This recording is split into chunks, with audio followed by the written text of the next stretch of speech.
সালাম আলাইকুম দর্শক, শুভেচ্ছা নিন আপনাদের সবাইকে স্বাগত জানাচ্ছি। আমি কনক সেরওয়ার। আজকের অনুষ্ঠানে দর্শক শিরোনাম দেখে বুঝতে পারছেন, তথ্যমন্ত্রীর মনোযোগ আকর্ষণ করে একটি অনুষ্ঠান, অত্যন্ত সংক্ষিপ্ত অনুষ্ঠান। আপনারা সবাই অবগত আছেন, বাংলাদেশের টেলিভিশন মালিকদের যে সংগঠন, যেটাকে সংক্ষেপে বলা হয় অ্যাটকো সাম্প্রতিক সময় একটি অত্যন্ত ঔদ্ধত্যপূর্ণ একটি প্রেস বিজ্ঞপ্তি দিয়েছিল। যদিও সেটি তারা পরদিন আবার ভুলবশত বলে প্রত্যাহার করে নিয়েছে, কিন্তু তারপরে আমি মনে করি এই যে ঔদ্ধত্য তারা দেখিয়েছে, এই যে প্রেস বিজ্ঞপ্তি, এটি নিয়ে আমার মনে হয় একটু কাজ করার সুযোগ আছে। অ্যাটকোর যে বিজ্ঞপ্তি, সেই বিজ্ঞপ্তিতে তারা গত 17ই মে, অর্থাৎ আজ থেকে দুদিন আগে যেই জরুরি বিজ্ঞপ্তি দিয়েছিল, সেখানে তারা বলছে সকলের অবগতির জন্য জানানো যাচ্ছে যে প্রতিষ্ঠানে কর্মরত থাকাকালীন, অর্থাৎ টেলিভিশনে কর্মরত থাকাকালীন অথবা অব্যাহতির পর, অর্থাৎ বরখাস্ত হলে যথাযথ কর্তৃপক্ষের অনাপত্তিপত্র, নো অবজেকশন সার্টিফিকেট, এনওসি ছাড়া ছাড়পত্র গ্রহণ না করে অন্য কোনো প্রতিষ্ঠানে চাকরি গ্রহণ করা সম্পূর্ণ নিষিদ্ধ। ও বাবা, নবাবের বাচ্চাদের ঘোষণা দেখেন। প্রতিষ্ঠানের নিয়ম অনুযায়ী অন্য কোনো টেলিভিশন চ্যানেলে যোগদানের পূর্বে কর্মরত বা সর্বশেষ কর্মস্থল থেকে অনাপত্তিপত্র নেওয়া বাধ্যতামূলক। নিম্নোক্ত বিষয়গুলো কঠোরভাবে অনুসরণ করার জন্য বিনীত অনুরোধ জানাচ্ছি। নতুন কর্মস্থল, ওই একই জিনিস আবারও ঘুরে ফিরে বলা, এবং অনাপত্তিপত্র নিতে হবে। এবং 2 হচ্ছে, অনাপত্তিপত্র ছাড়া অন্য প্রতিষ্ঠানে চাকরি গ্রহণ করলে বা যোগ দিলে উক্ত কর্মচারী প্রতিষ্ঠানের নিয়ম ভঙ্গ করেছেন বলে গণ্য হবে এবং প্রতিষ্ঠানের নিয়ম অনুযায়ী আইনগত ব্যবস্থা নেওয়া হবে। এমত অবস্থায় সকল সদস্যগণকে উল্লেখিত নির্দেশনা সমূহ অবিলম্বে কার্যকর করার জন্য অনুরোধ জানানো যাচ্ছে। ইটিভির চেয়ারম্যান আব্দুল সালাম, সাধারণ সম্পাদক অ্যাটকো; অঞ্জন চৌধুরী, মাছরাঙা টেলিভিশনের চেয়ারম্যান, সভাপতি অ্যাটকো।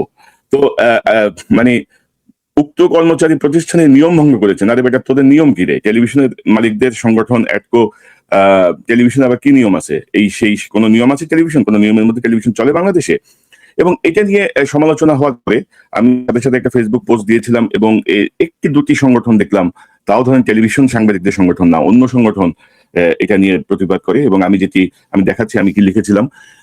18 তারিখ, অর্থাৎ 17 তারিখের পরদিনই 18 তারিখে তারা আবার একটা বিজ্ঞপ্তি দেয় যে অ্যাটকোর সম্মানিত সকল সদস্যবৃন্দ, সকলের অবগতির জন্য জানানো যাচ্ছে যে গত 17 তারিখে অ্যাটকোর পক্ষ থেকে ভুলবশত যে অনাপত্তিপত্র বিষয়ক জরুরি বিজ্ঞপ্তি পাঠানো হয়েছে তা প্রত্যাহার করা হলো।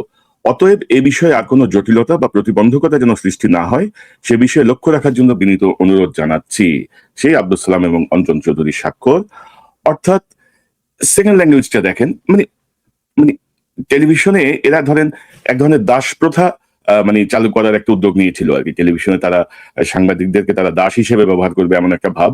এবং যেহেতু এটা কিছুটা সমালোচনা হয়েছে, সেহেতু ধরেন তারা এখন কি বলবো, এটাকে ইয়ে করছে, কি বলে, প্রত্যাহার করে দিল আর কি। এবং এটা নিয়ে যেন কোনো সৃষ্টি না হয়, জটিলতা প্রতিবন্ধকতা সৃষ্টি না হয়, তা প্রত্যাহার করা হলো। আবার ভুলবশত আবার প্রত্যাহার, অর্থাৎ টেলিভিশনের মালিকরা বাংলাদেশে ধরেন হাসিনার আমলে তো ইচ্ছামতো টেলিভিশন লাইসেন্স দেওয়া হয়েছে, এবং এর আগেও যারা টেলিভিশনের মালিক তাদের মধ্যে কতজন প্রফেশনাল। এবং এই পরপরই, অর্থাৎ বিজ্ঞপ্তিটা দেখার পরপরই 17 তারিখে আমি একটা ফেসবুকে সাথে সাথে লিখেছিলাম, আমি যদি আপনাদেরকে একটু একটু দেখাই। আমার ফেসবুকে আমি সাথে সাথেই লিখেছিলাম যে বাংলাদেশের টেলিভিশনে দাস প্রথা চালু, প্রধানমন্ত্রী, তথ্যমন্ত্রীদের, আচ্ছা যাই হোক, বাংলাদেশ টেলিভিশনে দাস প্রথা চালু করতে ঘোষণা দিয়েছে বাংলাদেশ টেলিভিশন মালিকের সঙ্গে অ্যাটকো। অর্থাৎ ইচ্ছা মতো স্বেচ্ছাচারিতার যে চলে বাংলাদেশের টেলিভিশন গুলোতে। ধরেন দর্শক, আমি তো 10 বছর বাংলাদেশে 2টা টেলিভিশনে কাজ করি। পরিমাণ লাম্পট্য এখানে চলে, কি পরিমাণ স্বেচ্ছাচারিতা চলে, এটি আসলে বাইরের কেউ জানে না। আমি তথ্যমন্ত্রীর মনোযোগ আকর্ষণ করেছি। আমি জানি না তথ্যমন্ত্রীর আসলে সেই ক্যাপাসিটি বা ক্যাপাবিলিটি কিনা বাংলাদেশের টেলিভিশনে যারা কর্মরত আছেন তাদের পাশে দাঁড়ানোর। সাধারণত আমরা সকল কিছুতে প্রধানমন্ত্রীর দৃষ্টি আকর্ষণ করি, এখানে তথ্যমন্ত্রীর দৃষ্টি আকর্ষণ করলাম, কারণ আমি মনে করছি হি ইজ ক্যাপাবল। যদিও তিনি সকল টেলিভিশনে বিভিন্ন টকশোতে যে মালিকদের সঙ্গে ব্যাপক খাতির, তারপরও তিনি যদি পদক্ষেপ নেন, এখন ধরেন হাসিনার এই যে ফ্যাসিজম, এই ফ্যাসিজমকে টিকিয়ে রাখার যে অন্যতম হাতিয়ার, সে অন্যতম হাতিয়ারের মধ্যে একটা ছিল সংবাদপত্র এবং একটা ছিল টেলিভিশন মিডিয়াগুলো। এবং ধরেন কিভাবে হাসিনাকে তারা সমর্থন করে গেছে, সেটি আমার মনে হয় দর্শকদেরকে বলাই বাহুল্য। এবং এখন এই হাসিনা পালিয়ে যাওয়ার পর অন্তর্বর্তী সরকারের সময় থেকে তারা খুব সফটলি আবারও হাসিনাকে রিস্টোর করার জন্য মাঠে নেমেছে। আপনি মতি মাহফুজ, ডেইলি স্টারের মাহফুজ আনাম এবং প্রথম আলোর মতিউর রহমানের ভূমিকা দেখলেই বুঝবেন। তারপরে ধরেন এখন ধরেন তারা রহমান তাদের ড্যাডি হয়ে গেছে, তারেক রহমান আব্বা, বিএনপির নেতারা তাদের আব্বা এবং তারা আব্বা আব্বা করে সেজদা দিচ্ছে, কিন্তু খুব সফট তারা উইপন ইউজ করছে। এবং আমি জানি না বিএনপিতে এই জাতীয় বিষয়গুলো বোঝার মতো আহ, মানুষ আছে কিনা। আপনারা জানেন যে সাম্প্রতিক সময়ে বাংলাদেশ জার্নালিজম কনফারেন্স 2026 নামে তারা একটি কনফারেন্স করেছে ডেইলি স্টারের ব্যবস্থাপনায়, এবং সেখানে ধরেন অত্যন্ত বিতর্কিত, মানে হাসিনার একেবারে পাঁচাটা কুকুরদেরকে সেখানে সাফাই গাওয়ার সুযোগ করে দেওয়া হচ্ছে। মানে তারা কান্না জড়িত কণ্ঠে তাদের অবস্থান তুলে ধরছে। তারপরে ধরেন এই যে 71 টেলিভিশনের মালিক যে মোস্তফা কামাল, 71 টেলিভিশনের ব্যবস্থাপনায় আরো দুটো নতুন পত্রিকাকে পারমিশন দেওয়া হয়েছে, এবং এরা ধরেন শুরুই করছে তারেক রহমানের বন্দনা করে তাদের পত্রিকার উদ্বোধনী সংখ্যা করছে।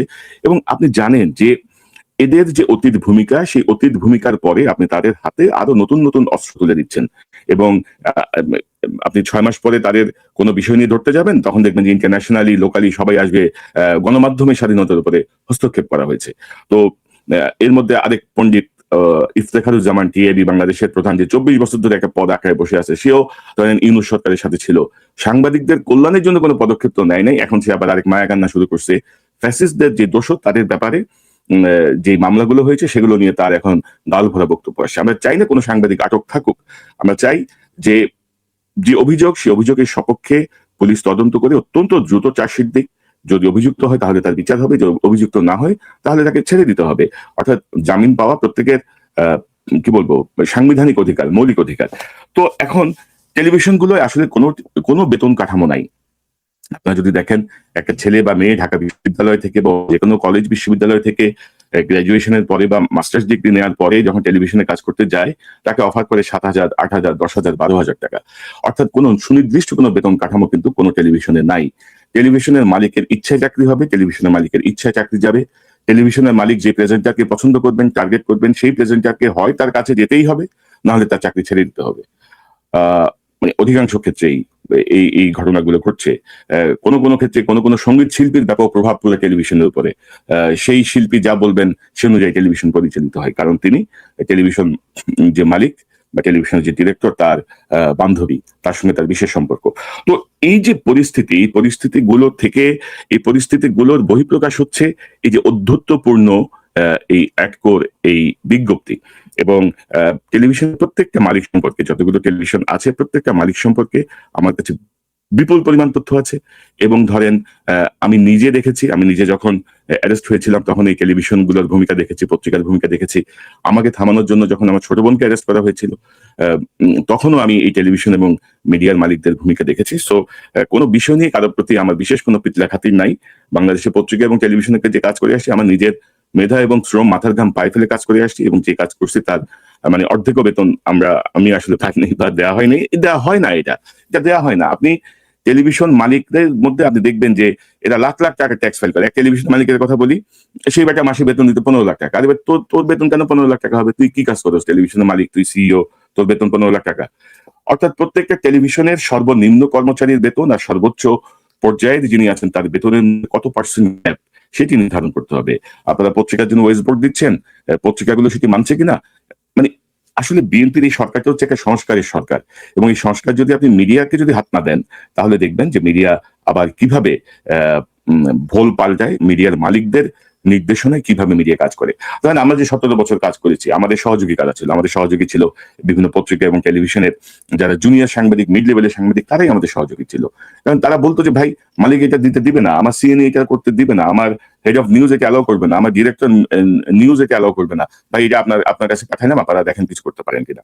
সো সেই জায়গাগুলোয় টেলিভিশনকে জবাবদিহির আওতায় আনাটা অত্যন্ত জরুরি, একটা সুনির্দিষ্ট কাঠামোর আওতায় আনাটা অত্যন্ত জরুরি। পাশাপাশি আরেকটা বিষয় দেখবেন যে মালিকরা, ধরেন টেলিভিশনের যারা মালিক বা টেলিভিশনের যারা পরিচালক, ডিরেক্টর আছেন, মানে প্রত্যেকে ধরেন রাজা মহারাজা আর কি। আপনি তাদের প্রত্যেকের গাড়ি দেখেন, বিএমডাব্লিউ, মার্সিডিজ বেঞ্জ, এর নিচে কোনো গাড়ি নেই, সব শালা মানে মহান। আর রিপোর্টাররা যে গাড়ি ব্যবহার করে সেই গাড়ির ফিটনেসই নেই, যেহেতু টেলিভিশনের লোগো লাগাই রাখে বড় বড়, কোনো পুলিশও গাড়ি থামায় না। টেলিভিশনের যে গাড়িগুলো আছে প্রত্যেকটা সাংবাদিক কি পরিমাণ কষ্ট করে কাজ করে, আমার নিজের অভিজ্ঞতা তো আছে, এবং টিল নাও স্টিল মানে টেলিভিশনের রিপোর্টিং এর জন্য যে গাড়ি কেনা হবে সেই গাড়ি হচ্ছে সবচেয়ে কম দামি গাড়ি, সেই গাড়ির মধ্যে এসি থাকবে না, সেই গাড়ির মধ্যে কোনো রকমের সুযোগ সুবিধা থাকবে না। অর্থাৎ রিপোর্টারেরা মানুষ না, নবাবের বাচ্চারা সব বিএমডাব্লিউ মার্সিডিজ বেঞ্জ ঘুরে বেড়াবে, এর এক একটা মানে অ্যাটিটিউড হচ্ছে একটা মহান আর কি, মহান। মানে আপনি সকালবেলা অ্যাসাইনমেন্টে ঢুকবেন, অফিসে ঢুকবেন, আপনি বের হয়ে কখন আসবেন তার কোনো সুনির্দিষ্ট কোনো সময় নাই, কিন্তু পান থেকে চুন খসলে, নুন থেকে তেল খসলে মানে এদের চেহারা আপনি দেখতে পাবেন যে বিশাল মালিকত্ব তারা জাহির করে বসবে। তো কথা এতটুকুই, বেশি বাড়াবো না। আমার মনে হয় যে আমি আরো কিছু কাজ করছি, খুব সহজে এই বিষয়গুলো আপনারা দেখতে পাবেন, একের পর একটা টেলিভিশনের নানা নথিজা, নানা কাহিনী। এবং বাংলাদেশের টেলিভিশনে যারা কাজ করেন, আপনারা আমার এখানে এসে কমেন্টস করার দরকার নেই, কোনো প্রতিবাদেরও দরকার নেই, কিছু না। দয়া করে আমাকে যদি কোনো তথ্য থাকে, বিস্তারিত কোনো তথ্য থাকে, দয়া করে জানান। আমার ইমেল অ্যাড্রেস আপনাদের সবার কাছে আছে, conokseronews@gmail.com। আমাকে মেইল করতে পারেন, নিশ্চয়ই আমি যাচাই বাছাই করে এই তথ্যগুলো তুলে ধরবো। এবং আমি মনে করি যে তারেক রহমানের নেতৃত্বে যেই সরকার চলছে, প্রধানমন্ত্রী তারেক রহমান, সেখানে মিডিয়া সংস্কার অত্যন্ত জরুরি। টেলিভিশনের সাংবাদিকদের একটা বিধিবদ্ধ নিয়মের মধ্যে আনতে হবে, মালিকদের হাত থেকে বাঁচানোর জন্য। কারণ বাংলাদেশের টেলিভিশনগুলোতে যারা কাজ করেন, সাংবাদিকতা করেন, অধিকাংশ আমি বলবো যে 90% অত্যন্ত মেধাবী সাংবাদিক, মেধাবী তরুণ তরুণী তারা কাজ করছেন, কিন্তু তাদেরকে মিসইউজ করা হচ্ছে, তাদের উপর স্টিম রোলার চালিয়ে তাদের জীবনী শক্তি ক্ষয় করা হচ্ছে মালিকদের স্বার্থে। এবং সেই জায়গাগুলো আমি মনে করি একটা সুনির্দিষ্ট কাঠামোর মধ্যে নিয়ে আসা দরকার। জহিরুদ্দিন স্বপন ভাই অনেক আগে থেকে ওনাকে চিনি, তথ্যমন্ত্রী। আমি মনে করি যে তিনি হয়তো কিছু করতে পারবেন যদি তিনি চেষ্টা করেন, আর যদি চেষ্টা না করেন, স্বপন ভাই এই তথ্যমন্ত্রীর পদ আগলায় রাখার কোনো কারণ নাই। আপনার চেহারা দেখার জন্য জুলাই বিপ্লবের পরে আপনাকে তথ্যমন্ত্রীর এই দায়িত্ব দেওয়া হয়নি। ইউনূসের আমলে তো নাহিদের টাউটারিও দেখছি, মাহফুজের টাউটারিও দেখছি, কোনো ঘোড়ার ডিম কিছুই হয়নি। ওগুলো আরো ডুবাই গেছে, দালালদেরকে আরো প্রতিষ্ঠিত করে গেছে। এবং এখন আপনারাও আবার দেখতেছি যে দালাল ফ্যাসিস্টদের যারা শক্তি, তাদেরকে আপনারা নানাভাবে আবারও সামনে নিয়ে আসছেন আপনারা। এবং কম্পারেটিভলি বিএনপি কিন্তু আওয়ামী লীগের থেকে সাংবাদিকতার লাইনে বলেন বা কালচারাল লাইনে বলেন অনেক পেছানো। সেই জায়গাটাকে তাদের রিকভার করার কোনো চেষ্টা নেই, বরঞ্চ হাসিনার যারা দোষর ছিল, হাসিনাকে যারা টিকিয়ে রেখেছিল, তাদের পেছনে আবার কুকুরের মতো দৌড়াচ্ছেন। আমি বলবো কুকুরের মতো দৌড়াচ্ছেন। তাদের যেভাবে ইজি অ্যাক্সেস আপনাদের কাছে আছে, তাদেরকে যেভাবে আপনারা তুতু তুতু করছেন, এটাই আপনাদেরকে আবার কামড় দেবে, ভয়ঙ্কর কামড় দেবে।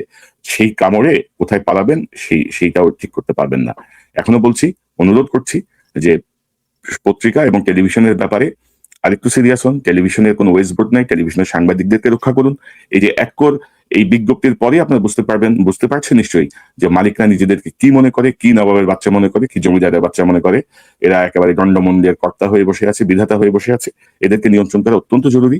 এবং হাসিনার আমলে কারা টেলিভিশন পেয়েছে, কেন এই টেলিভিশন কতটা বাংলাদেশের স্বার্থে, কতটা তাদের ব্যবসায়িক স্বার্থে, কতটা তাদের লাম্পট্যের স্বার্থে, এই বিষয়গুলো আমার মনে হয় যে নির্ধারণ করা জরুরি। বাংলাদেশের কোনো সাংবাদিক এই লাইনে কথা বলবে না, কোনো টেলিভিশন তো নাই, পত্রিকার সাংবাদিকতা বলবে না, বুদ্ধিজীবীরা বলবে না, কারণ তারা ধরেন টকশোতে যে মোটামুটি আয় উপার্জন ভালোই করেন। তো সেই জায়গা থেকে মাননীয় তথ্যমন্ত্রী, আপনার মনোযোগ আকর্ষণ করছি, যদি পারেন তো ভালো, না পারলে আপনি শুদ্ধ বিদায় হন। মানে আমরা নতুন বিকল্প খুঁজে নেবো, আমরা হতাশ না, আমাদের বিকল্প একটার পর একটা বিকল্প বেরোবে। কোনো কিছু থেমে থাকে না, কোনো কিছু আটকে থাকে না। এবং বিশেষত আমরা 17 বছর ধরে যারা এই হাসিনা দুঃশাসনের বিরুদ্ধে লড়াই করেছি, আমাদের কাছে কোনো কিছুই আসলে মানে অসম্ভব না, বা আমরা কোনো কিছুকেই স্পেশালি আমি খুব বেশি কোনো কিছুকেই আল্লাহর রহমতে তোয়াক্কা করে চলি না। সত্য কথা বলতেই হবে, এটার কোনো বিকল্প নাই আর কি। কারণ আমার স্বার্থে আমি সত্য গোপন করা বা সত্য মিথ্যাকে মিশ্রিত করে বলার মধ্যে কোনো সুযোগই নাই আমার কাছে অন্তত। যেটি বাংলাদেশের টেলিভিশন মালিকদের নির্দেশনায় অনেক সাংবাদিককে করতে বাধ্য করা হয়, এবং একটা পর্যায়ে এই সাংবাদিকদের চরিত্র হারিয়ে বসে। পাশাপাশি বাংলাদেশের গণমাধ্যমের সকল সাংবাদিক এবং মানে পত্রিকা এবং টেলিভিশনের সকল সাংবাদিক এবং মালিকদের আয় ব্যয়ের হিসাব অত্যন্ত জরুরি। তারা আসলে কত টাকা বেতন পায়, কত টাকা, মানে কিছু সাংবাদিকের ব্যাপারে তথ্য আছে, তো কিছু হয়তো পত্রিকায় এসেছে তাদের অ্যাকাউন্টে 100 কোটি, 150 কোটি, 200 কোটি টাকার লেনদেন হয়েছে, মানে কোটির নিচে কোনো লেনদেন নাই।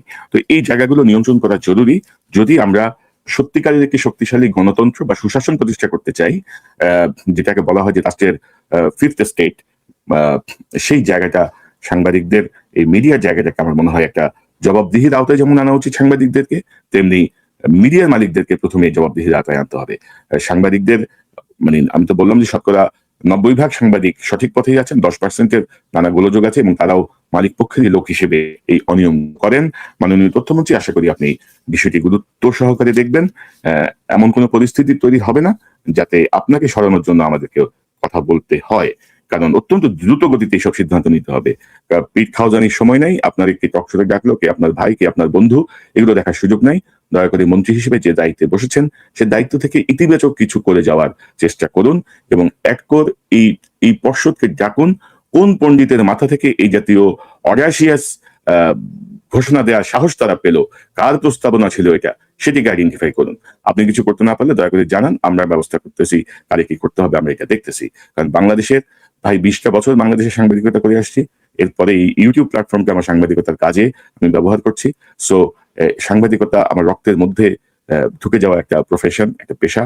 তো সেই জায়গাটায় সাংবাদিকদের পাশেই আমার থাকতে হবে আজীবন, এটা আমি বুঝি। সেই জায়গাতে আপনার প্রতি অনুরোধ, দয়া করে কার্যকর পদক্ষেপ নিন।